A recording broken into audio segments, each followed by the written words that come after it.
Jamie, writing for the 11th Doctor instead of the 10th Doctor is a really interesting question, because when I started writing the interactive games, I hadn't actually really seen anything of Matt Smith's Doctor. So you're kind of imagining it and playing catch up to some extent, and actually it's the trap that you fall into is because as soon as you start typing the Doctor and you start hearing what he's saying, if you haven't seen Matt playing it, part of your brain is still playing it with David playing it, so it's really difficult to get out of that sense, and that's the problem. And you just kind of have to wipe the 10th Doctor from your mind and concentrate on this is a new guy. And it helps if you've got pictures of the new Doctor with you, which I did, and that kind of concentration when you're thinking about that Doctor.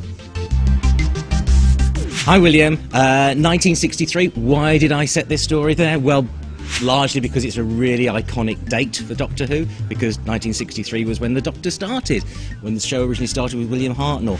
So, we'd never done an episode like this, an interactive episode, it just seemed like a great idea to go back to 1963 and start it from there. Something.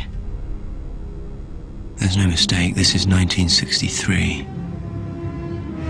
But how? What or who could have done this?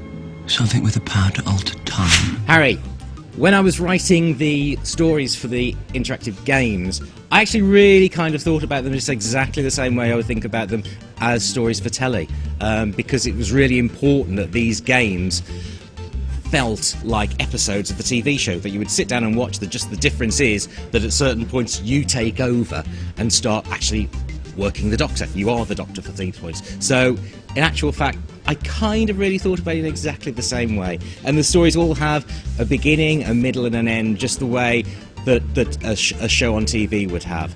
The great thing is, though, whereas if I was writing for a TV show, there would be certain points where I'd put an obstacle in the Doctor's way, and I would then have to think of a way to get around that.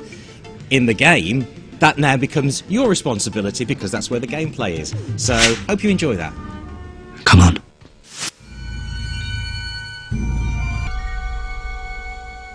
Hi Paul, glad you liked Dreamland. I enjoyed it immensely. And I went straight off from Dreamland to start writing the adventure games. But I don't think you're going to find any of the characters from Dreamland turning up in those. However, some of them might show up somewhere else. Hi Lillian, how do I come up with my scary ideas? I'm a very scary person.